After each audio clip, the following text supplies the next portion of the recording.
السلام علیکم ناظرین، میں ہوں وہاب اور آپ لوگ دیکھ رہے ہیں دی کاؤ نیوز۔ ناظرین، آج ہم بات کریں گے پاکستان کی کپاس کی پیداوار کے اوپر کہ کب کب پاکستانی کسانوں نے کتنی کپاس کی پیداوار کی اور کتنا نقصان اٹھانا پڑا اور کتنا منافع بخش ثابت ہوا کپاس کی پیداوار ہمارے پاکستان کی کسانوں کے لیے۔ تو آخر تک جڑے رہیے ہمارے ساتھ اس ویڈیو میں۔ ناظرین، پاکستان ایک وقت میں دنیا کے سب سے بڑے کپاس پیدا کرنے والے ممالک میں شمار ہوتا تھا، اور یہ فصل نہ صرف ملک کی زرعی معیشت بلکہ کپڑا سازی، ٹیکسٹائل صنعت اور برآمدات میں مرکزی حیثیت رکھتی تھی۔ اس فصل نے نہ صرف کسانوں کی روزی روٹی کا بنیادی ذریعہ فراہم کیا بلکہ ملک کی معیشت کی ریڑھ کی ہڈی کے طور پر کام کیا، جس کے ذریعے لاکھوں افراد کو روزگار میسر آیا، خاص طور پر زرعی علاقوں جیسے پنجاب، سندھ اور بلوچستان میں، جہاں کپاس کی کاشت صدیوں سے ایک اہم زراعتی جز رہی ہے۔ قیام پاکستان کے بعد پاکستان نے کپاس کی پیداوار میں اضافے کے لیے متعدد حکومتی اور سرکاری اقدامات شروع، جن میں جدید بیج کی فراہمی، آبپاشی کے نظام کو بہتر بنانا، تجوزہ کردہ فصلیں، کھادوں اور کیمیائی ادویات کی بروقت فراہمی، تحقیقاتی فصلوں پر کام، تجارت اور کسانوں کے لیے تربیتی پروگرام شامل ہیں، جس کے نتیجے میں 1970 اور 1980 کی دہائی میں پاکستان نے دنیا کے بڑے کپاس برآمدگان میں اپنی جگہ مضبوطی سے قائم کی اور اس کی برآمدات ملکی زر مبادلہ کا ایک اہم ذریعہ بنے، جس سے نہ صرف ملکی بچت میں اضافہ ہوا بلکہ بین الاقوامی منڈی میں پاکستان کے ٹیکسٹائل مصنوعات کی قدر میں بھی اضافہ ہوا، کیونکہ کپاس کی اعلیٰ کوالٹی نے مقامی ملز کو بہتر خام مال فراہم کیا اور انہیں عالمی مقابلہ بازی میں مضبوط مقام دیا۔ ناظرین، کپاس کی اہمیت صرف زرعی یا معاشی سطح پر محدود نہیں،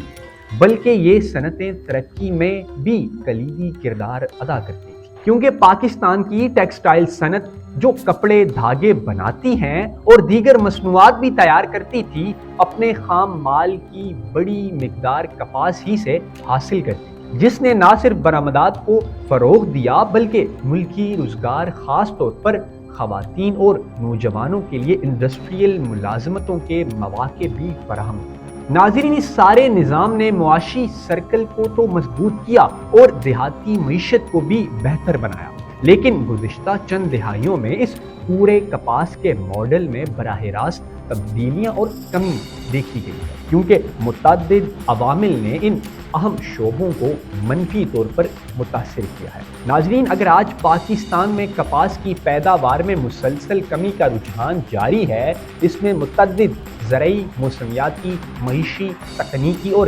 انتظامی وجوہات شامل ہیں۔ سب سے پہلے اور بڑی وجہ موسم کی تبدیلی ہے، یعنی کلائمیٹ چینج، جو کہ عالمی گیر سطح پر زرعی پیداوار کو متاثر کر رہا ہے۔ خاص طور پر کپاس جیسی حساس فصل کے لیے موسمیاتی استحکام ضروری ہے، لیکن حالیہ برسوں میں مونسون بارشوں کے بے وقت اور غیر متوقع اثرات، شدید خشک سالی، بارشوں کی غیر متوازن تقسیم اور درجہ حرارت میں غیر معمولی اضافے نے کپاس کی نشو و نما اور پیداوار پر منفی اثر مرتب کیا ہے، جس کی وجہ سے فصل کا معیار اور مقدار دونوں متاثر ہوئے ہیں۔ اس کے علاوہ غیر معیاری بیج اور کمزور بیج مڈل مارکیٹ میں دستیاب ہونا بھی ایک بڑا مسئلہ رہا ہے، کیونکہ بہت سے کسان اعلیٰ معیار کے بیج تک رسائی نہیں رکھتے۔ ناظرین، جس سے پیداوار کی صلاحیت کم ہو جاتی ہے، نیز پانی کی قلت اور ناقص آبپاشی کے نظام بھی زمین کی زرخیزی اور فصل کو درکار نمی کے مناسب فراہم نہ ہونے کے باعث پیداوار کو کم کر دیا ہے۔ ناظرین، زمین کی زرخیزی میں کمی، کیمیائی کھاد اور ناواقف زرعی طریقوں کے طویل استعمال نے زمین کی پیداواری صلاحیت کو متاثر کیا ہے، جس کے باعث فصلوں کی پیداواری سطح کم ہو جاتی ہے۔ ان زرعی وجوہات کے علاوہ عالمی مارکیٹ میں کپاس کی قیمتوں میں اتار چڑھاؤ نے بھی پیداوار اور مارکیٹ کو شدید متاثر کیا ہے، کیونکہ جب عالمی بھاؤ میں کمی آتی ہے تو کسان کو مارکیٹ سے مناسب منافع نہیں ملتا، جس سے وہ دیگر منافع بخش فصلوں کی طرف مائل ہوتا ہے۔ نیز درآمد شدہ کپاس کی آمد نے مقامی قیمتوں اور طلب کو متاثر تو کیا ہے، جس سے مقامی پیداواری ماڈل کمزور ہوا ہے۔ مقامی مارکیٹ میں بھی مناسب ریٹ نہ ملنے میں مقامی مارکیٹوں میں بھی مناسب ریٹ نہ ملنے سے بھی کسانوں کی حوصلہ شکنی ہوئی ہے۔ ناظرین، آج کے دور میں کسان زیادہ منافع بخش فصلوں کی طرف راغب ہوتا ہے، کیونکہ کپاس کی کاشت میں سرمایہ کاری زیادہ ہوتی ہے جبکہ منافع کم ہو گیا ہے۔ خاص طور پر شہد، مکھیوں، سبزیوں اور دیگر کیش کراپس جیسے فصلوں کی طرف راغب ہوتے ہیں، جس سے کپاس کی مجموعی کاشت میں کمی آئی ہے۔ پاکستانی کسان متعدد اقتصادی چیلنجز کا سامنا کرتے ہیں، جن میں زمین کی بڑھتی ہوئی قیمتیں، کھاد اور بیج کی مہنگائی، حکومت کی طرف سے محدود سبسڈی اور مارکیٹ تک محدود رسائی شامل ہے، جس نے کسانوں کی پیداواری صلاحیت اور منافع کو بری طرح متاثر کیا ہے۔ مثال کے طور پر بیج اور کھاد کی قیمتوں میں مسلسل اضافہ کسانوں کے خرچ کو بڑھاتا ہے اور ان کی خالص آمدنی کو کم کرتا ہے، جبکہ سرکاری سبسڈی کا فقدان انہی ترقی یافتہ ممالک کی کسانوں کے مقابلے میں کمزور بنا دیتا ہے۔ ناظرین، کپاس کی صنعت کا زوال ملک کی برآمدات میں کمی، زر مبادلہ کے ذخائر میں کمی اور بین الاقوامی منڈی میں مسابقاتی حیثیت کے نقصان جیسے مسائل پیدا کر چکے ہیں، کیونکہ گزشتہ دہائی میں چین، بھارت، ویتنام اور دیگر ٹیکسٹائل برآمد کنندگان نے جدید ٹیکنالوجی اور بہتر زرعی و صنعتی پیمانوں کے استعمال سے اپنی مسابقات بڑھائی ہیں، جبکہ پاکستان نے اس میدان میں پیچھے رہ کر اپنی مارکیٹ شیئر کھو دیے ہیں، جس کی وجہ سے نہ صرف زر مبادلہ میں کمی ہوئی بلکہ ملک کی اقتصادی ترقی کی رفتار بھی سست پڑ گئی ہے۔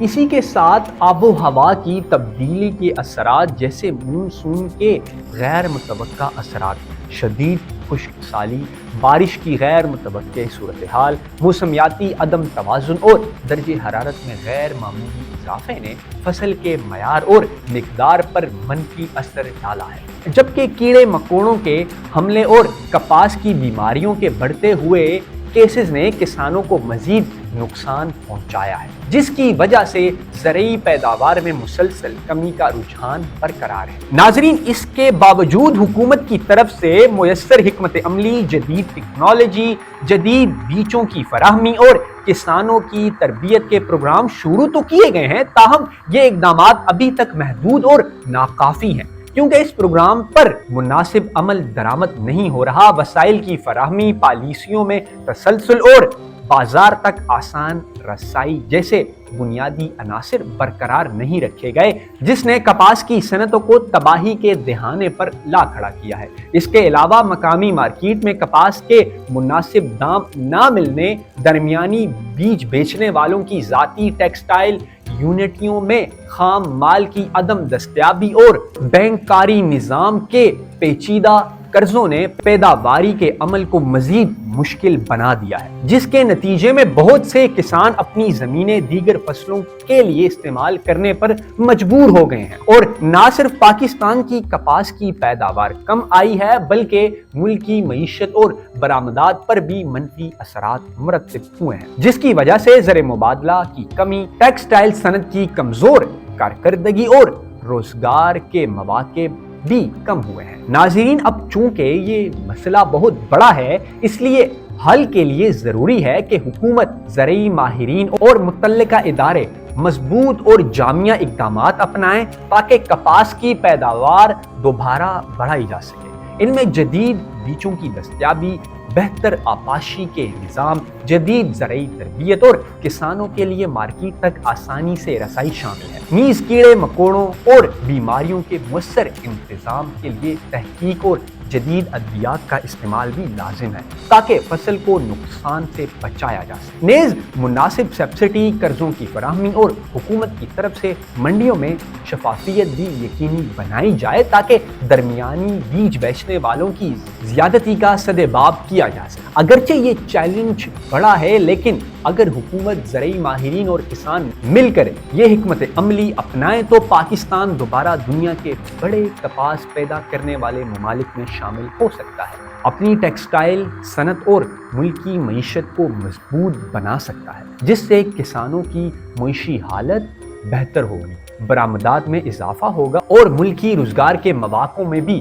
خاطر خواہ اضافہ ہوگا۔ یوں کپاس کی پیداوار میں کمی کے حل کے لیے اقدامات اور جامع حکمت عملی ضروری ہے تاکہ پاکستان کی زراعت، صنعت اور معیشت دوبارہ ترقی کی راہ پر گامزن ہو سکے اور اپنے تاریخی مقام کو بحال کر سکے۔ ناظرین، کیا پاکستان کپاس کی پیداوار بڑھائے گا یا مزید ہماری کپاس کی پیداوار کم ہوگی؟ اس تمام معاملے پر آپ کی کیا رائے ہے کمنٹ سیکشن میں ضرور بتائیے گا، اور یہ بھی ساتھ بتائیے گا کہ کون سے ایسے عوامل یا کون سی ایسی حکمت عملی ہوگی جس سے ہماری کپاس کی پیداوار بڑھنی چاہیے۔ کمنٹ سیکشن میں ان تمام باتوں کی رائے ہمیں ضرور دیں تاکہ آنے والی ویڈیو ہماری اس ٹاپک پر ہو۔ تب تک کے لیے مجھے اجازت دیجیے، اللہ حافظ۔ ہمیں فالو کریں سوشل میڈیا پر اور وزٹ کریں ہماری ویب سائٹ گاؤں نیوز، ہر لمحہ ہر خبر آپ کے ساتھ۔